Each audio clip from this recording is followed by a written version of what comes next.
Salve, salve! Eu sou o Diego e hoje eu trago a parte 5 de Tensei Shitara Slime Data Ken, onde nosso querido Slime provará seu poder como um novo Lorde Demônio. E se você já viu a parte 1, a parte 2, a parte 3 e a parte 4 e ainda não se inscreveu no canal, otaku, já ative o seu modo Senin e dê aquele Rasen Shuriken no botão de se inscrever, para ficar por dentro de todos os vídeos novos no canal. Deixe seu like e vamos pro anime! Quando Rimuru recupera a consciência, ele acorda nos braços de Shion e fica feliz ao ver que todos os mortos voltaram à vida. Ele percebe que todos os cidadãos de Tempest evoluíram para seres mais poderosos, juntamente com sua habilidade, o Grande Sábio, que se transformou na habilidade definitiva Rafael. Benimaru avisa a Rimuru que durante os 3 dias que ele esteve adormecido, o reino animal de Eorazania acabou passando por uma situação complicada. 10 dias atrás, no reino de Eorazania, Mirin anuncia que está desfazendo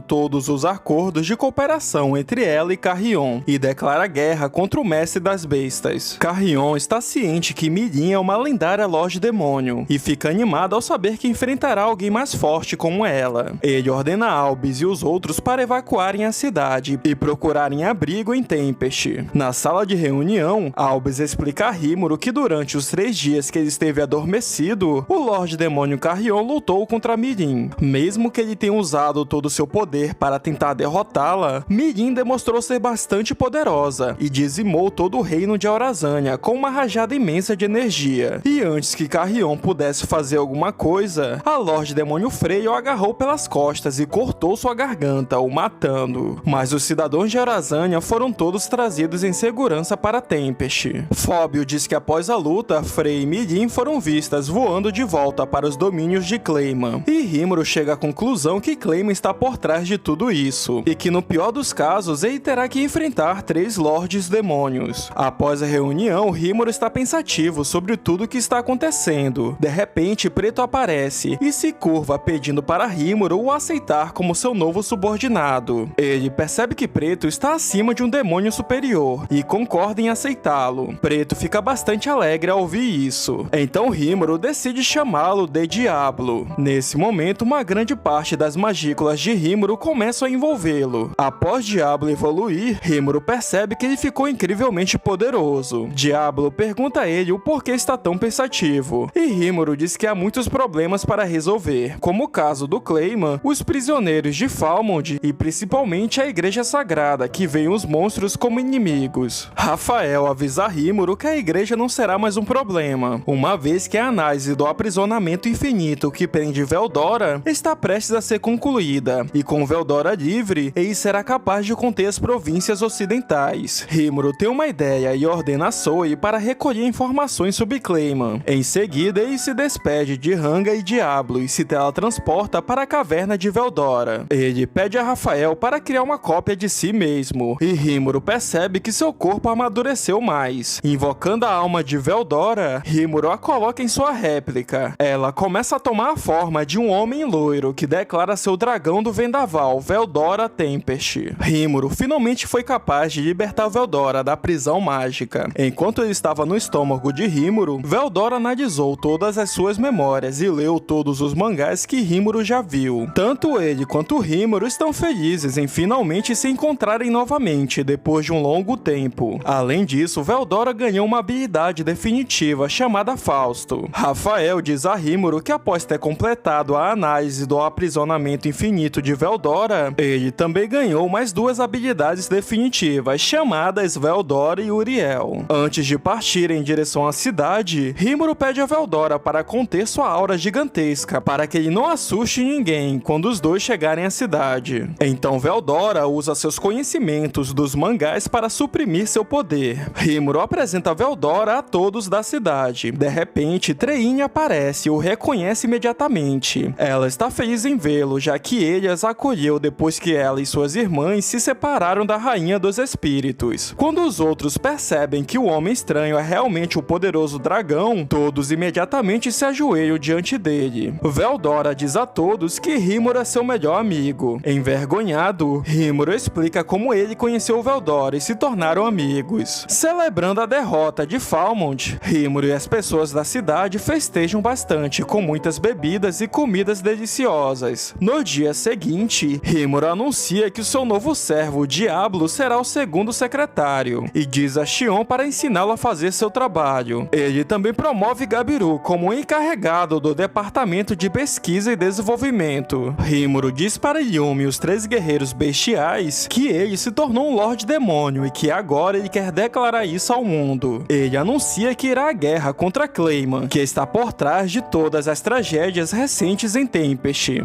Rimuru está focado agora na reestruturação do reino de Falmouth. Além disso, ele também está de olho nos futuros passos da Igreja Ocidental e o caso do Lorde Demônio Carrion, que desapareceu após o ataque de Mirim. A fim de começar a resolver esses problemas, Rimuru ordena Rigord para negociar com seus vizinhos na fronteira oeste. Ele também manda Benimaru preparar seu exército para lutarem contra Clayman. E por fim pede para Xion e Yumi Mulan para interrogarem o rei de Falmouth e seus servos, que são seus prisioneiros de guerra. De repente, o mestre da guilda Fuse entra na sala de reunião e veio com 50 soldados para ajudar Rimuru a lutar contra o reino de Falmouth. Quando Rimuru explica que ele destruiu o exército inteiro sozinho, Fuse fica sem palavras. Naquele momento, o rei dos anões Gazel aparece acompanhado de seus cavaleiros. Quando Rimuru lhe dá as boas-vindas, um grupo de pessoas encapuzadas sai da floresta e Rimuru fica surpreso, pois ele não sentiu a presença deles. O grupo se revela ser da dinastia feiticeira de Sarion e são liderados por um homem chamado Herald. Quando Rimuru se apresenta para ele, Herald de repente fica furioso e acusa Rimuru de ter enganado sua filha. Ele começa a preparar um feitiço de chamas explosivas de alto nível, mas antes que ele possa terminá-lo, Eren desesperadamente o atinge com seu cajado, o interrompendo. Acontece que ele é o pai superprotetor de Eren e acabou se enganando após ouvir um boato que Rimuru sequestrou sua filha, mas Eren diz a ele que não é verdade. Educadamente, Herald se apresenta a Rimuru novamente e diz a ele que veio encontrá-lo pessoalmente como representante do Império de Sarion. No Império Sagrado de Rúberus, Laplace tenta invadir o santuário da Igreja Ocidental, mas ele é imediatamente atacado por um vampiro. Ele conseguiu sobreviver e relata a um homem que acaba por ser Yuki, o grande mestre da Guilda Livre, sobre seu fracasso. E Yuki revela que está tramando algo que envolve Rimuru e como recompensa pelos esforços de Laplace, Yuki diz que reviveu o Lorde Demônio Khazad-dûm, que é o presidente da Aliança dos Alerquins Moderados. E Yuki revela que ele transferiu a alma de Khazad-dûm para um corpo artificial que tem a aparência de uma bela elfa loira. E Laplace começa a rir de seu estado atual. No entanto, Khazad-dûm ainda não reviveu totalmente. Tendo se infiltrado na Igreja Sagrada Ocidental, Laplace diz que não encontrou nada suspeito. Enquanto se esgueirava pelo santuário interno, ele menciona que um vampiro o expulsou de lá, lançando raios vermelhos. Khazad-dûm reconhece o vampiro como um poderoso Lorde Demônio chamado Valentine, com quem ele lutou no passado. E Yuki conclui que se Valentine estava lá, é porque o Imperador de Rúberus é o próprio Lorde Demônio. E Laplace sugere que eles usem os Lorde Demônios Mirim, Clayman e Frey para acabarem com Valentine. De volta a Tempest, Rimuru começa uma reunião com os representantes de cada nação presentes. Ele primeiro apresenta Veldora a todos, e Gazel, Herald e Fuse ficam surpresos ao descobrir que o dragão retornou. Fuse desmaia em choque, enquanto Gazel e Herald exigem uma conversa com Rimuru em particular. No escritório, Gazel e Herald exigem uma explicação para o retorno de Veldora. Rimuru conta a eles toda a história desde que ele chegou a esse mundo e como ele se tornou amigo de Veldora. Os dois ainda continuam surpresos, mas aceitam. No entanto, eles acham que a Igreja Ocidental pode se tornar um problema quando descobrirem sobre Veldora, uma vez que entre os dragões, eles são especialmente mais hostis em relação ao Veldora. Percebendo que seria muito perigoso ir contra uma nação onde há um Lorde Demônio e um dragão juntos, Gazel e Herald decidem apoiar Rimuru em sua luta contra a Igreja Ocidental. Tendo terminado a discussão, eles retornam para os outros e o grande encontro continua. Rimuru mais uma vez explica a todos sobre sua reencarnação como um slime, do seu encontro com Veldora e até sobre sua luta contra Hinata. Rimuru tem a impressão que Hinata é uma assassina cruel e terrível, mas Fuse diz que Hinata é conhecida por ser uma pessoa de pensamento lógico e racional. Lembrando que Hinata o odeia porque ele matou Shizune Shizu, ele acha que alguém provavelmente contou mentiras para ela, uma vez que muitas pessoas não sabem que ele absorveu Shizu. Rimuru começa a desconfiar que o grande mestre Yuki pode estar por trás de tudo isso, mas ele não sabe por que Yuki faria isso. De repente, Ramires tenta invadir a reunião e começa a gritar que Tempest está condenada. Ramires diz aos outros que ela é um dos 10 grandes Lordes Demônios, mas ninguém fica surpreso, desde que o retorno de Veldora chocou a todos. Ramires não acredita que Veldora está de volta e começa a se gabar de ser mais forte do que ele. Enquanto ela está se gabando, Rimuru a leva para Veldora, e Ramires desmaia quando ela o vê. Ignorando a pequena fada, Rimuru continua a reunião. Ele diz a todos que vai anunciar ao mundo que ele se tornou um Lorde Demônio, mas não vai revelar como despertou. Ele vai espalhar que todos os soldados de Falmouth morreram em batalha, e que o grande número de vítimas foi um infortúnio que quebrou o selo de Veldora, o libertando, e que o grande herói Yumi em seguida fez um grande sacrifício para convencer Veldora a se tornar o guardião da floresta novamente. Os outros concordam com a decisão de Rimuru e Veldora não se importa dele usá-lo dessa forma. Depois de resolver essa questão, Rimuru se concentra nos problemas do reino de Falmouth. Ele quer iniciar uma guerra civil lá, para começar do zero e iniciar uma nova nação, com Yumi sendo o novo rei. Quando Gazel pergunta se Yumi está preparado para sofrer pelo bem de seu povo, ele diz que não está se tornando rei porque ele quer. No entanto, desde que Rimuru lhe confiou esse papel, Yumi está preparado para fazer o seu melhor para cumpri-lo e impressionar a mulher que ele ama. Grucius e Milan o apoiam e Gazel está satisfeito com sua resposta. Tanto Gazel e Fuse oferecem sua ajuda para fazer Yumi o rei. Se pronunciando pela primeira vez na reunião, Herald pergunta a Fuse se ele realmente confia em Rimuru, já que ele é um monstro. Fuse diz que prefere confiar em um líder monstro do que buscar a ajuda da Igreja Ocidental. Herald pede desculpas por duvidar dele. Antes de escolher se ele vai apoiar Tempest, Herald pergunta a Rimuru o que ele pretende fazer com seu novo poder de Lorde Demônio, e Rimuru responde que simplesmente vai usá-lo para criar um mundo onde todos possam viver em paz. Surpreso com sua resposta, Herald começa a rir e pede desculpas por duvidar dele. Ao se ajoelhar, ele solicita estabelecer relações diplomáticas entre Sarion e o reino de Tempest. Rimuru aceita de bom grado e todos batem palmas, terminando a longa reunião. Em sua mansão, Clayman está planejando invadir o reino de Arazânia. Depois que Mirim varreu a capital, Clayman quer sacrificar as pessoas que permaneceram lá, para que ele possa despertar como um verdadeiro Lorde Demônio. Ele pensa que Rimuru realmente matou Milan, e conclui que Carrion o instigou a fazer isso. Então Clayman quer usar a morte de Milan como desculpas para atacar Rimuru. Laplace lhe pergunta se todo esse plano foi ideia sua, mas Clayman imediatamente lhe diz que está agindo sozinho, e que os únicos que podem lhe dar ordem são Casarin e uma outra pessoa que ele tem uma dívida. Laplace o avisa para ele não subestimar Mirim, uma vez que ela é um dos antigos Lordes Demônios. Então Laplace vai embora. Clayman perde a compostura ao ficar irritado, pois Laplace sugeriu que ele estava sendo controlado por alguém. Enquanto isso, no castelo de Frey, Mirim aparece se exibindo com as luvas que ela ganhou de Rimuru. Frey diz que também tem um presente para ela, que acaba por ser um pingente. Quando Frey o coloca em Mirim, ela fica imóvel como se estivesse sendo controlada por alguém. Nesse momento, Clayman aparece e agradece Frey pelo ótimo trabalho. Acontece que o colar contém uma magia proibida que lhe permite controlar Mirim. Satisfeito, Clayman começa a rir e espanca o corpo imóvel de Mirim. Frey só está o ajudando por causa de uma promessa que ela fez. Assim que Clayman vai embora, Frey diz que está ansiosa para o Walpurgis, pois isso causará a queda de Clayman. Em um castelo coberto de gelo, o Lorde Demônio Leon visita um outro Lorde Demônio chamado Guy Crisson, que é um dos Lordes Demônios mais antigos e mais fortes, assim como Mirim. Levando Leon para conversarem em particular, Crisson diz que Clayman propôs realizar um Walpurgis, e que por algum motivo estranho o nome de Mirim estava entre os que concordavam, e ele começa a suspeitar sobre a morte de Carrion. Quando Leon menciona que Veldora despertou, uma mulher de cabelos brancos aparece de um portal. Acontece que ela é um dos 4 dragões verdadeiros, conhecida como a dragão do gelo branco, Velzard. Ela está interessada em Veldora, uma vez que ele é seu irmão mais novo, e ela não sente sua presença há 2 anos. Leon tem uma teoria de que Veldora foi levado por Rímoro, que o puxou para um subespaço junto com o seu selamento místico. Velzard sente que a presença de Veldora está enfraquecida. No entanto, ela não sabe que Rímoro, na verdade, pediu a Veldora para esconder parte do seu poder. Nesse momento, Crisson comenta que Leon está tentando convocar uma pessoa específica, mas Leon diz que ainda não teve sorte, e tanto ele quanto Leon estão ansiosos para se encontrarem com Rímoro. Em Tempest, Rímoro está se preparando para o Walpurgis, enquanto Shuna vai se encontrar com Sou e Hakurou. Rímoro pergunta a Veldora sobre os 4 Lorde Demônios restantes que ele não conhece. Veldora diz que lutou contra uma Lorde Demônio Vampira chamado Milis há milhares de anos, e naquela época ele tinha queimado a cidade dela, e ela ficou com bastante raiva dele. Ramírez diz que agora outro Lorde Demônio Vampiro está governando essa nação. Ele é conhecido como Valentine. Veldora também se lembra de ter lutado contra outro Lorde Demônio chamado Draguel, que é um gigante. E além dele, apesar de nunca ter o enfrentado, há um Lorde Demônio antigo chamado Guy Crisson. E por fim, Ramírez diz que há também um Lorde Demônio preguiçoso chamado Dino. Ao chegar a hora de irem para o Walpurgis, um portal de aparência obscura aparece no meio da sala, e uma serva de cabelos verdes chamada Mizari aparece, dizendo que veio buscar Ramírez e Rímoro para a grande reunião. Então Ramírez com Treine e Beretta passam pelo portal, e Rímoro junto de Xion e Hanga vão em seguida. Enquanto isso, Soe, Shuna e Hakurou estão caminhando através da névoa em busca do castelo de Clayman. De repente, eles são cercados por um grande número de esqueletos, e entre eles está um esqueleto poderoso, que é um dos 5 dedos de Clayman, chamado Adalman. Hakurou corre em sua direção, mas um de seus soldados mortos-vivos bloqueia sua espada. Quando Soe tenta atacá-lo por trás, um poderoso dragão morto-vivo o defende. Mesmo que Soe o corte em pedaços, o dragão rapidamente se regenera. Então Soe percebe que ele terá que destruir sua alma para derrotá-lo. Shuna diz para ele se acalmar, pois a alma do dragão está dentro de Adalman. Shuna decide lutar contra ele, enquanto Soe está lutando contra o dragão, e Hakurou está ocupado com o espadachim esqueleto. Ela calmamente se aproxima de Adalman e cria um campo mágico que desintegra todos os esqueletos ao seu redor e impede que os outros se aproximem. Shuna percebe que a alma de Adalman está presa a essa terra. Adalman a bombardeia com ácidos e maldições, mas Shuna consegue se defender de cada um de seus feitiços. O esqueleto fica impressionado que Shuna pode usar magia sagrada, mesmo que ela seja um monstro, mas Shuna explica que todos podem usá-la, desde que acredite em milagres. Ouvindo isso, ele lembra que já foi um sacerdote importante e perdeu sua fé em seu Deus quando foi traído pelos líderes da sua religião. Ele achava que nunca mais poderia usar magia sagrada, mas Shuna o fez perceber que ele estava errado. Orando sinceramente por seu desejo, Adalman começa a conjurar magia sagrada graças a Shuna, que abriu seus olhos. Ele se lembra do Lorde Demônio Casalim, que prendeu sua alma nessa terra e o amaldiçoou a ser incapaz de se autodestruir. Então ele pede perdão a Shuna, pois irá usar o feitiço de desintegração, que irá destruir os dois. Quando ele lança o feitiço, Shuna usa sua magia Overdrive para substituir a magia de Adalman. Ela anuncia que irá libertá-lo e desencadeia uma enorme explosão de luz, que purifica todos os mortos-vivos de Adalman. Após a batalha, Soe e Hakurou agradecem a Shuna por salvá-los. Então os 3 se preparam para invadir o castelo de Clayman. De repente, Adalman aparece com seu exército de mortos-vivos e se ajoelha na frente deles. Ele agradece de todo o coração a Shuna por libertá-los da maldição que os prendia a essa terra. E uma vez que ele perdeu toda a fé em seu Deus, Adalman diz que gostaria de conhecer a pessoa em que Shuna depositou sua fé e se tornar seu novo servo. Pensando que talvez ele desista de servi-lo assim que vê Rímoro, ela decide apresentá-los. Mas antes, Shuna pede a ele para mostrar o caminho certo até o castelo de Clayman, e o esqueleto alegremente os leva até lá. Enquanto isso, Rímoro chega à reunião dos Lordes Demônios. Ele vê Crisson e fica impressionado com seu poder. Além dele, os outros Lordes Demônios vão chegando aos poucos e são incrivelmente poderosos. Surpreendentemente, ele percebe que Valentine tem uma serva que é ainda mais poderosa do que o próprio Lorde Demônio. Frey, Lorde Demônio Arpia, aparece e Xion diz a Rimuru que o servo de Frey, um homem meio leão com asas, é parecido com Carrion. Naquele momento, Leon aparece de surpresa atrás de Rimuru e comenta que sua aparência é familiar. Rimuru diz que Shizu está morta, mas Leon já sabia que ela morreu, pois no final ela nunca aceitou Ifrit, o espírito que ele colocou em seu corpo. Leon afirma que ele deu a oportunidade de Shizu escolher seu próprio caminho de viver como uma humana. Ele acha que fez nada de errado. No entanto, Leon está interessado em conhecer Rimuru e o convida para seu castelo, misteriosamente lhe dizendo que será bem-vindo se sair vivo do Walpurgis. Naquele momento, Mirin chega junto com Clayman, que está carregando uma pequena criatura parecida com uma raposa. Clayman agradece a todos por comparecerem e começa a explicar a razão pela qual ele propôs o banquete. Ele começa alegando que Carrion sugeriu que Rimuru se declarasse como um Lorde Demônio. Como prova, ele fala que as forças de Eorazania estão em Tempest.